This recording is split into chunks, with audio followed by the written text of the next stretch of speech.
Good morning, friends. Matt Greer here. Monday morning at Music with Matt. I'm coming to you from my office at St. John's United Methodist Church in Albuquerque.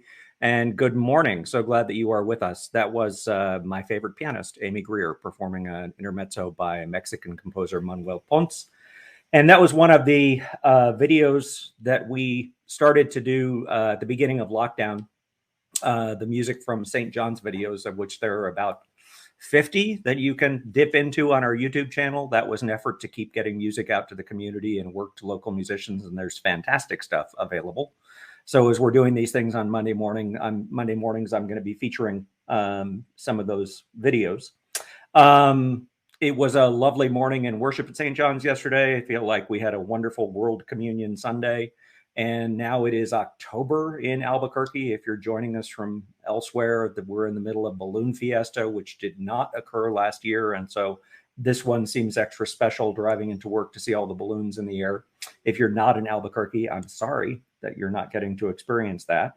A couple of things coming up we're excited about in the music ministry. First of all, this week we are resuming live stream noon concerts. We had a lovely run of those last year again during lockdown, and the music staff was kind of talking about what we could continue to be doing, since not everybody is choosing to come into the church building for worship and performances these days.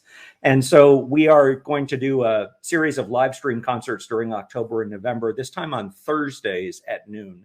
And again, these are live stream only. They'll be live streamed to our YouTube channel.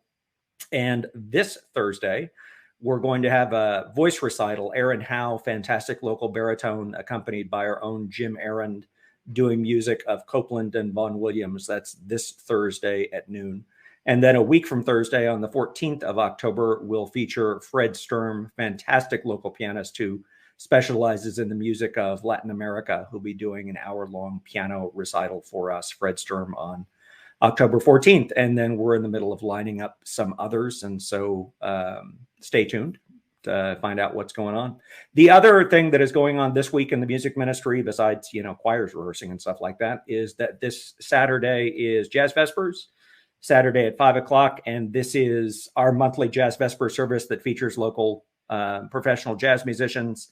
That is both live. You can come enjoy it in the room with us, masked, of course. Or you can enjoy it from home on the live stream. And in addition to our fantastic usual group of musicians, we're going to be joined by Christine Fossen, who hopefully many of you know is a wonderful trumpeter and singer. And she's going to be doing Jazz Vespers with us this Saturday. And so if you're a fan of Christine's, make an extra effort to be involved in that. Speaking of Christine, I'm going to play one more video this morning before I welcome our esteemed guest. And this is a performance of Christine Fossen with Jim Arend on a live stream concert that they did last year sometime. I think it was June. So if you don't know Christine, this will give you a good sense of her, both as a trumpet player and as a singer. This is Christine Fossen and Jim Arend, What'll I Do? Irving Berlin. Enjoy.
Christine Fossen and Jim Arend. Christine, you'll be able to hear this Saturday at 5 o'clock Mountain Time on Jazz Vespers. Jim, of course, we get to hear every Sunday, which is such a blessing. I'm going to shift gears and invite in my guest this morning. And he may get the prize for, being the person who comes onto this broadcast from the furthest away. I don't know. Probably he does. Barnaby Smith is a conductor. He's a countertenor. He is the co-founder and artistic director for the fantastic a cappella group Voces 8. And we first met Barney when Voces 8 came to Albuquerque for the first time. I think it was in 2011, and we have been friends ever since. And I'm so grateful this morning that he is joining us from his home in Cambridge, England. Good morning, Barney. Good morning. How are you doing? Thanks for having me. I'm okay. How are you? Very well. Well, a bit sleep deprived. I've got a young son, so you can see. Yes. Mac. you haven't 8 months. Oh, I see. Good for you. Because it's like 4 o'clock in the afternoon, 4 o'clock in the afternoon there, isn't it? It is, but my life feels like 5 a.m. the whole time these days. I'm sure many of your listeners can relate to that, empathize at the very least. Yeah. So Barney is, in addition to everything I just described, in the throes of being a first-time parent, he and his fantastic partner, Libby. And your son is 8 months old. Is that right? He's 8 months old tomorrow. Yeah. And I just happen to have a photograph. Oh, there he is. On that very couch you can see in the back. This is Orlando. And he is the person who has been making your lives so interesting for the last 8 months or so, right? Absolutely. He does lots of things which are very interesting. However, the world is too interesting to him. So one thing he does not do is sleep very much. Well, I was going to say before I introduce Barney, if you have any questions during the course of our conversation, please throw them in the chat. And I should add to that, if you have any parenting tips, please send them over. If you had experience with a child who would not sleep, and if you have any tips about that, Barney looks like he would welcome them. So it's an interesting time to be talking to you because, as we were talking before we went on, Voces 8 is about to come back to the United States for the first time since all this started. And I noticed you've been touring a little bit in Europe, but later in the week, you're coming for a tour that is mostly concentrated on the eastern part of the United States. How are you all feeling about that? Hugely looking forward to it. We were actually in the States right before the pandemic began, got one of the last flights home. So it's sort of come full circle. I'm very excited. I mean, we love touring America for numerous reasons, not least because we're closer to Albuquerque. But yeah, it's going to be brilliant. And people over there love choral music, love a cappella, and so we can't wait to get back out there and meet and greet you all. Absolutely. And you all have just blown my mind with the amount of work that you've been doing, the amount of music you've managed to make, even not being able to perform live through much of this. And so coming back to perform live for audiences, I'm sure is particularly sweet. I'm sure we're reading each other the press about what's going on in each other's countries. And of course, here, the protocols about everything are not consistent from state to state. So how are you all feeling about coming over here to perform? You're going to be in Florida, New York, Ohio, lots of places. Well, yeah, I mean, I think excited. Obviously, there's always a risk, but there's a risk when you cross the road. You know, there's a risk when you go and buy milk at the moment. So we're constantly evaluating, constantly making sure that what we do in the safest way possible, not just for our health, but also for the health of our people that we're interacting with, because we're the ones who are going to be traveling around, crossing state borders. So making sure that we stick to protocols and all that sort of stuff, I think it's going to be very important. But, you know, at the end of the day, we were saying before we went on air, weren't we? And I think something that's driven both of us through this pandemic has been the instinct that the world needs music in order to get through this. And of course, just like we need doctors and nurses, we are musicians, and we feel that we have to get out there and bring what we do and bring art to people in the hope that it has a positive impact on communities. Yeah. Well, as I said, I mean, and as people watching this morning are aware, you all have done a fantastic job from the very, very beginning of continuing to put music out. I'm going to play a video that I think is fairly recent. This is Voce 8. This is the Rheinberger. Do you want to set this up? Oh, well, yeah. I mean, what a piece. You know, I didn't actually know this piece until. Well, I knew of its existence, but I wouldn't have been able to say if you played it to me, oh, that's Rheinberger's Kyrie from the Mass and E flat. And we were in America. It might even have been on that last tour that we were on. And in one of our clinics, a choir sang this piece to us. And I was just amazed from the very outset. So it's been our thrill to bring it into the repertoire. And you're right, this is a very recent video. It's got, we've just changed membership, which maybe you're going to talk about later, so I won't steal that one from you, but it's got the most recent lineup of the group. And yes, it's a text probably familiar to anybody who's watching. If they're here from St. John's, it's the Kyrie text, Christ have mercy. Okay. This is the Kyrie from the Joseph Rheinberger Mass in E flat, and this is Voce 8. Enjoy.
See, told you, it's not bad, is it? That is, in fact, not bad. Yeah. That is just a spectacularly beautiful piece of music and a beautiful performance.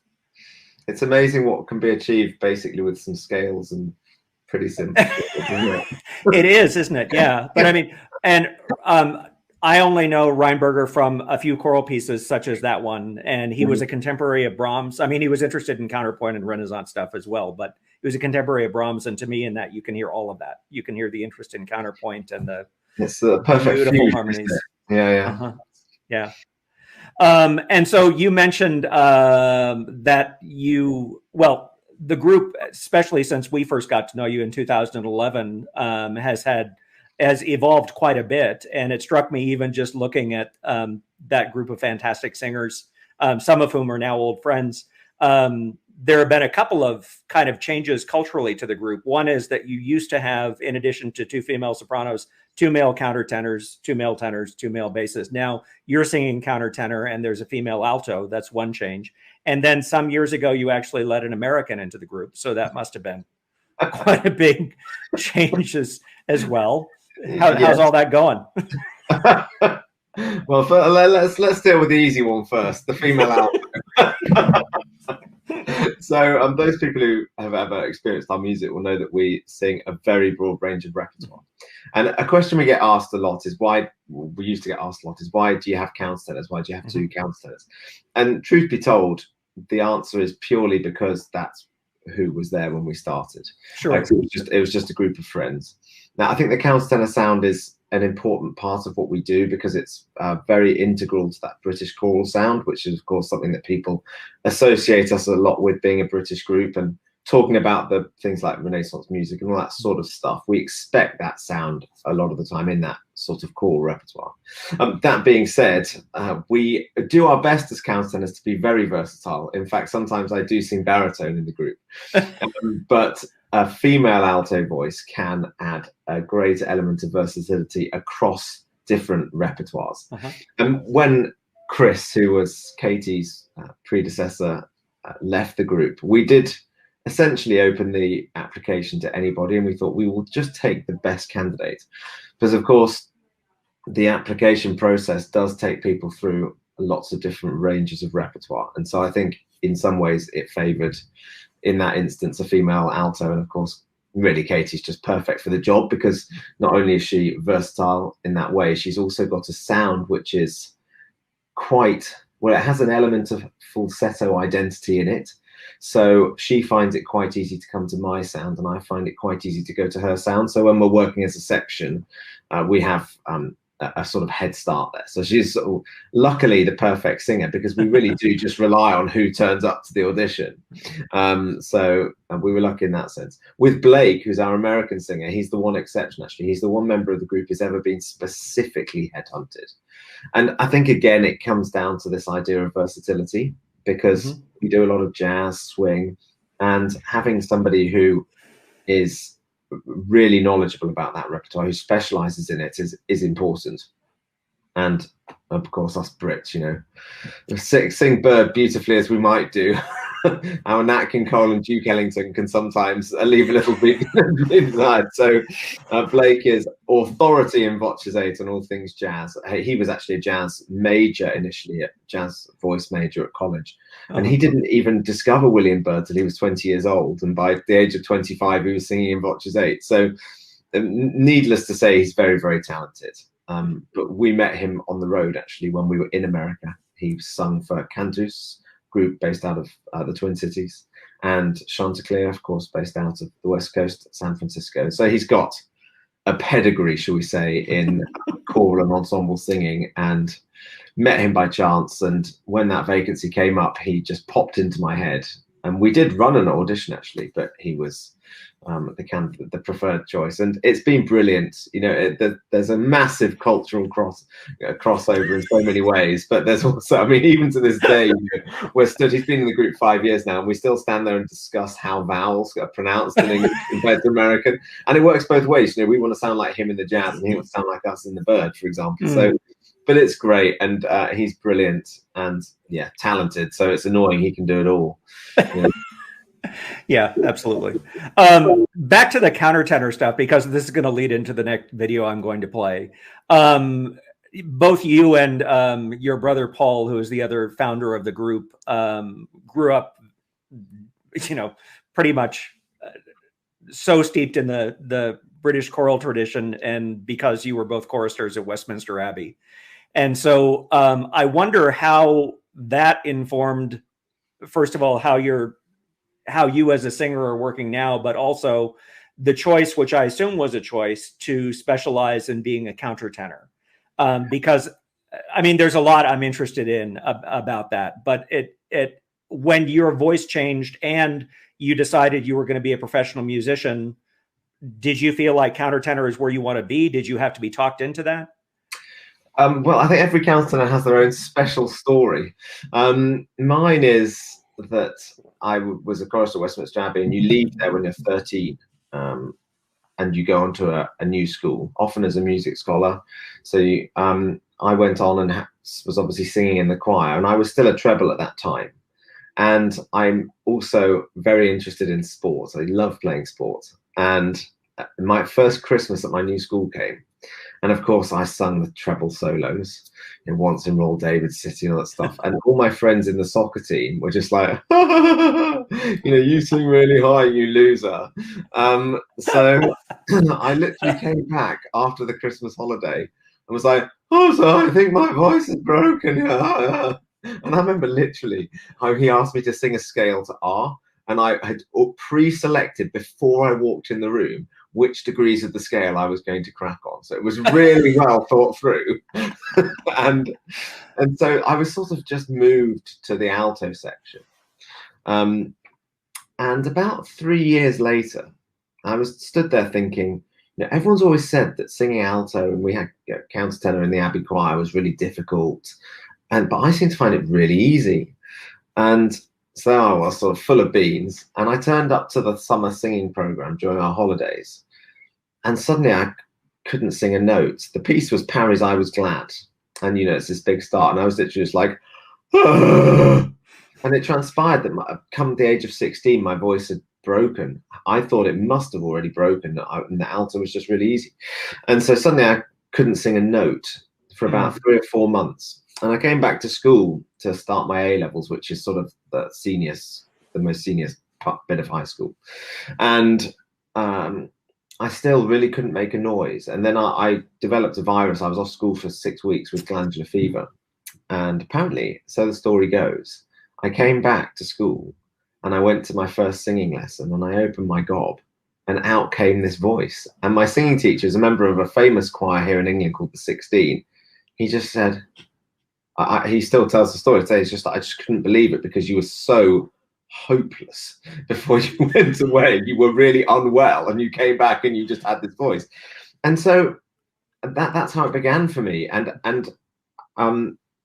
at the same time, my teacher gave me a CD which was just being released of a well-known counselor, a guy called Andreas Scholl, who I was very fortunate to go on and study with, and he was just breaking into his sort of famous career at that time, and recording these discs which were taking the voice quality of the countertenor really to new heights. And I gave that a spin in my sort of dormitory and was just entranced. And so from that point on, as you know, I have a habit of being focused and driven towards things, and it just became my focus and my drive, and that was it. I was going to be a counselor, and nothing was going to get in my way. And here I am. That would be, 20 years later now. So that's my story. Wow. I'm going to play a video which is actually one piece on a recording, a solo recording that is about to be released of you singing Handel arias. When is that going to be available? It comes out, the full album comes out on the 29th of October, but the piece you're going to play is already out as a sort of trailing single. Actually, purely by chance, Matt, I have a copy on my desk. Look, how about that? What? Yeah. Oh, wow. Yeah, that's very dark and brooding, that photo. That's well, you know me. It comes out on the 29th of October. And I don't know if you want to talk about the project now, afterwards, or not at all, because it's no, I do want to talk about it. Let me play the video first, and okay. go ahead and set this up for us, what you're singing and whom you're singing with. Well, this is an aria that I think a lot of people will know. It's the opening aria of Xerxes, the opera, and it's Ombra mai fu. It's also known as Handel's Largo. I mean, actually, hilariously, this is a comic aria, but of course, it's all about how much you're in love with the tree. That being said, it's comedy on stage, but actually, it's just insanely beautiful when you take it out of that context, and so people tend to perform it in this way, just as a really nice piece of music. And I'm singing with a group called the Illyria Consort, which is the ensemble that's founded and led by the leader of the Academy of Ancient Music, who are a very famous early music orchestra here in London. And really, I mean, there are, I think, 9 instrumentalists, and they're pretty much, you could make a case for every single one of them being the best in the world at what they do, and then little old me. So I was very fortunate. Friends in high places. Let's go with that. Okay, so this is Barney Smith singing Ombra mai fu of Handel. Enjoy.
So beautiful, Barney. Thanks. Nice piece. I have Another nice piece. It is a nice piece, and I have like 3 favorite recordings of that, and this is going to go on the list of. I just think your sound is just so beautiful. Thank you very much. Would you talk a little bit about the instruments and what is what's kind of characteristic for early music players that makes that sound the way it does? Yes. So the instruments are set up a little bit differently to how we now do them in the modern day. The modern day instruments are set up for sort of maximum performance, so lots of sound and all that sort of stuff. Back then, I think the biggest difference is 2 things. First of all, is the string that they're using is a gut string rather than a nylon steel string that we would use today. And the other thing that's quite different is the bow. So the bow of a Baroque instrument is, as we would actually say, is bowed. So it's actually in an arc shape. And that means that if you simply draw the bow across the string, you get a nice phrased note.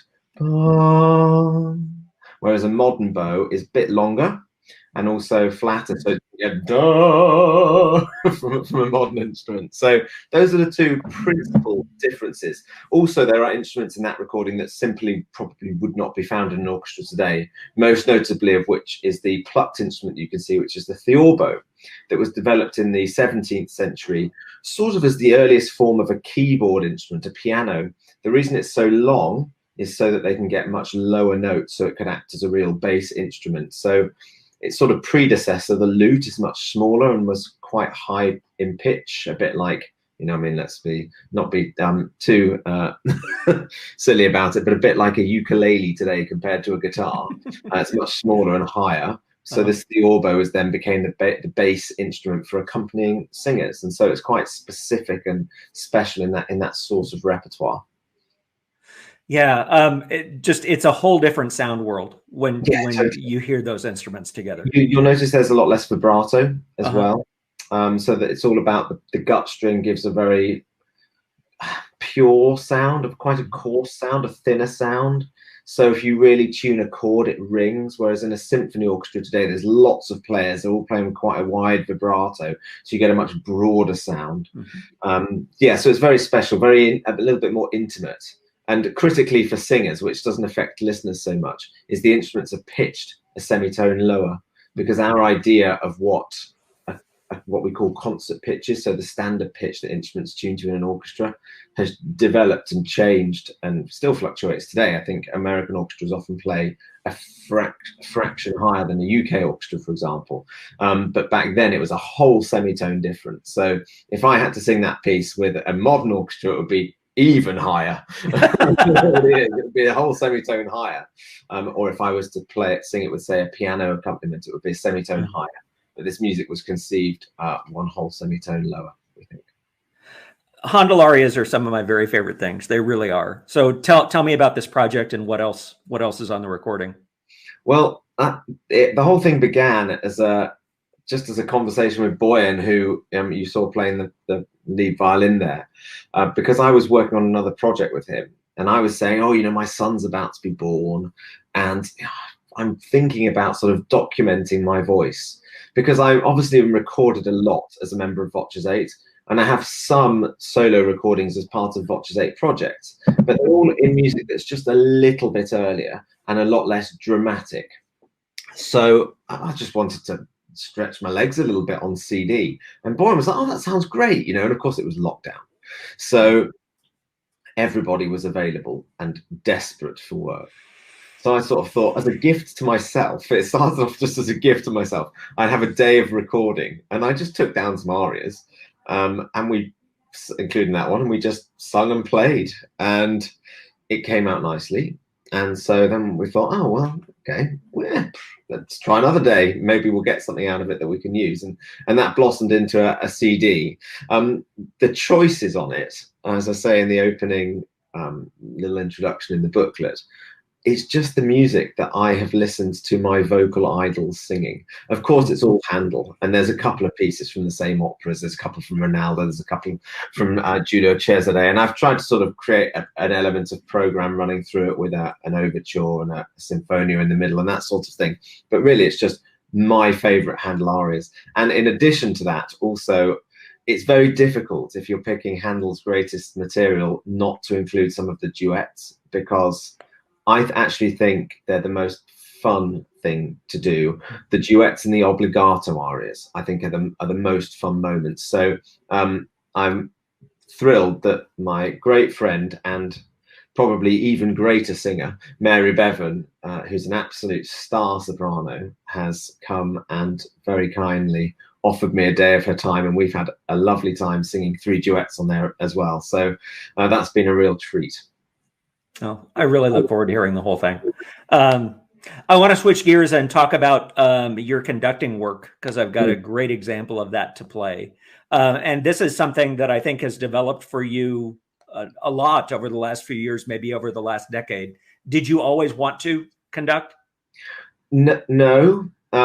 Most of the things I do are not a conscious desire, but so much as I just follow my instinct a lot. And I ended up doing it. In this instance, it was because I sung on a cold when I was about 21 years old. I had laryngitis, and I was desperate to sing a concert. Foolhardily sung a concert, and I completely lost my voice for about 6 months.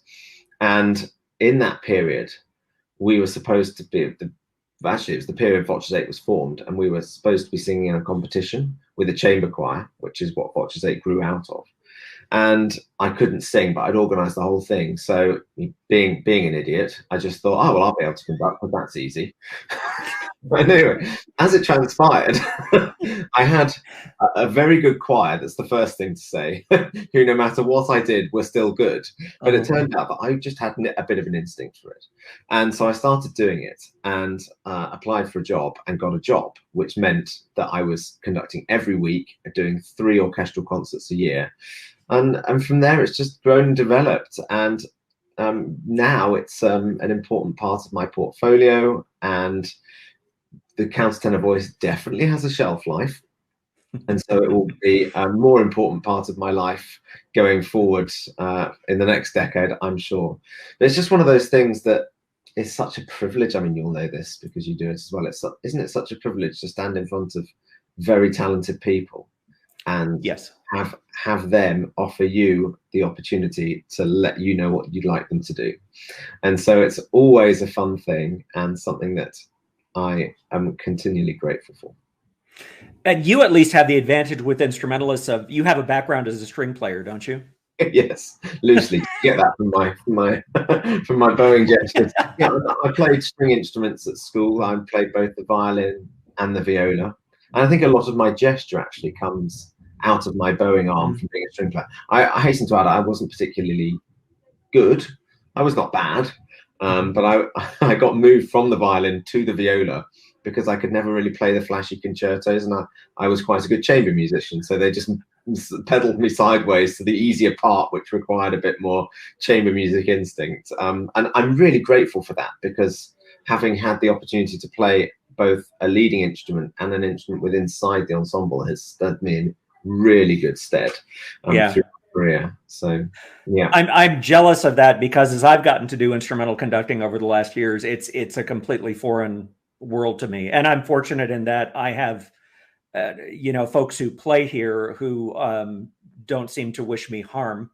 And so they're instrumentalists, I mean, whom I can go to and who have been, tremendously helpful to me as I've been doing instrumental conducting to, just to kind of coach me and give me feedback. I think it's really important, isn't it, from the perspective of the director, to understand the position of the people you're working with. And so things like wind and brass instruments, for example, I often talk to them about articulation, technique, just so that we have a bit more awareness of, it's very easy just to walk in and go, do that. But if you don't really understand what that requires from the player's perspective, then maybe you don't get on so well. Yeah, exactly.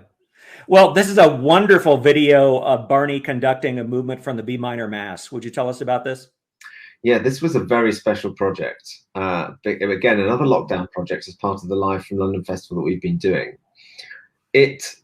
I mean, I said this already about the musicians who were in the last video, but this is now with the Academy of Ancient Music, which is a specialist period instrument orchestra, not just with them, but also Voces 8, and guest soloists who include arguably the biggest and greatest names in early music solo performance here in the UK, who have massive international careers. You know, the sorts of people that on the last night of the prom, they're going to be your first choice type people. And if it wasn't for lockdown, we would never have been able to assemble this group of musicians in the room. I think the other thing that makes it particularly interesting is that the whole thing is performed socially distanced. And so you will notice that the trumpets are at the opposite end of the room to the choir. And I mean, it was close to impossible. And I don't think it would have been possible if the people in the room doing it hadn't been so good. And then we should talk about Bach. I mean, what is there to say about Bach? Not much, other than, in my opinion, the greatest composer ever. This, in my opinion, his greatest ever piece. And the fugue that comes, we're going to play the Gloria, aren't we? And the fugue that comes at the text, et in terra pax. I mean, people may know Bach wrote quite a lot of fugues. I think is my favorite fugue as well. So it's just an incredible piece of music. Fantastic. This is Barney conducting the Gloria from the B minor Mass of J.S. Bach.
sort of can't believe we pulled it off. Do you see what I mean about the distance? Yeah, absolutely. Yeah, managing the distance must have been a thing. Yeah, well, Carolyn, the lady who was singing in the purple dress, said to me at the end of the gig, I said, how did you get that fugue together with the orchestra? She sings it in subject. And she just said, oh, I didn't, I guessed. Well, it worked. I was like, oh, there you go, great. Yeah. They're just, yeah, you'd be hard pressed to find a more joyful piece of music than that movement from that mass. You would. Yeah. Yeah, what an incredible piece. Really amazing. So before we go, I ask every guest to share a piece of music that they love that is not necessarily part of even their genre or what they work in.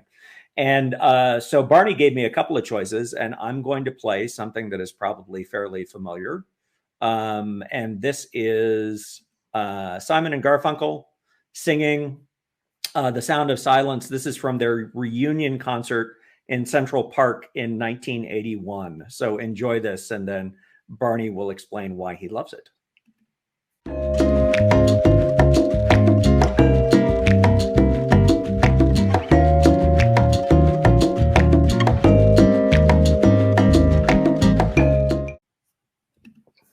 So tell me why you chose that. Oh, it's such a good question. Well, I find it difficult to put into words, actually. First of all, I think, what does that song even mean?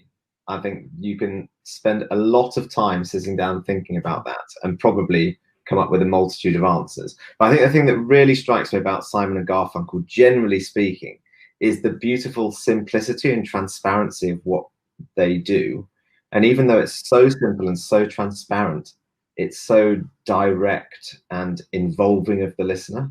And when you consider, what goes into writing a song like that, and then how simple the delivery is, and the combination of those two things. And in this instance, and probably something that made me choose it instead of something else on this particular occasion, there's also the element of the fact that how many people are in that stadium park, and what does that music mean to them? And that is something at the moment that we can't have. We can't just go out and experience. And so, and you see it, I just love the crowd reactions. They're just incredible. And so I just think it's the perfect concoction. It's the opposite end to Bach. Bach's perfect because it's so unbelievably well put together in terms of this incredibly complex thing, just delivered with perfection. And this is sort of the other end. It's just beautiful simplicity, but it's opaque at the same time. And that's great. Transparent yet opaque. You know what I mean? That is so well said. And I was so pleased you chose that. I grew up listening to Simon and Garfunkel because my big sister Mary was a huge fan of Simon and Garfunkel. And I remember that concert. I remember that concert being broadcast live. I was like in 6th grade and watching it, and it just had kind of a sense of what an occasion that was for all of those people in Central Park on that evening, and the two of them reuniting after having an acrimonious breakup and all that kind of stuff. But yeah, I think there are a lot of people, every time they hear that song, it's one of those that they know the words and they're thinking the words, or they're mouthing the words, and the words of the prophets written on the subway walls. And like you said, what does it mean? But it'll mean something different to you. Every different day, it will mean something different to you. It's absolutely true. Absolute genius. Absolutely true. And by the way, Voces 8 has an arrangement of that. There's a video that you can find if you search for it on YouTube, a beautiful arrangement of there are some songs that I consider untouchable, and that was actually one. But we thought we'd try it, and it came out. So.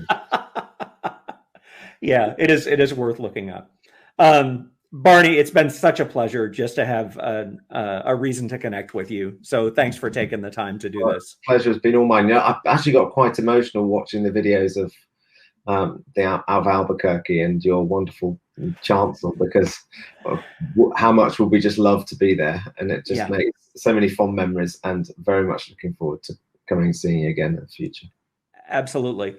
So we will be looking for the end of this month for Barney's recording of Handel arias.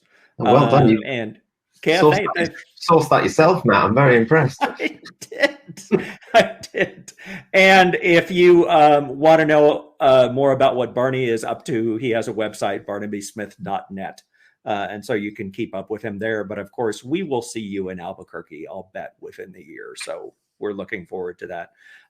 Barney, thanks so much for being with us. I hope that you get some sleep tonight, you and Libby. I think there's no chance of that, but thank you very much for the kind thought. We'll talk to you. Thanks so much. Cheers. Take care. Bye. Friends, thanks so much for joining us this morning. A reminder of what's coming up this week. There's a live stream concert Thursday at noon Mountain Time with Aaron Howe and Jim Arend. And then this Saturday at 5 o'clock, you can do either in the room with us at the St. John Sanctuary or by live stream Jazz Vespers, which this week will include Christine Fossen. And then coming up next Monday morning, I'm going to be interviewing Bettman and Halpin, Stephanie Bettman and Luke Halpin, fantastic Americana performers, singer-songwriters who are going to be here on Music at St. John's on Sunday, the 17th of October. So we'll get to chat ahead of that concert. And then the following Monday, I'm going to be chatting with composer Jocelyn Hagan. It's going to be joining us from Minneapolis, and we'll look forward to that. Thank you so much for being with us this morning. I hope you have a great Monday. Take care.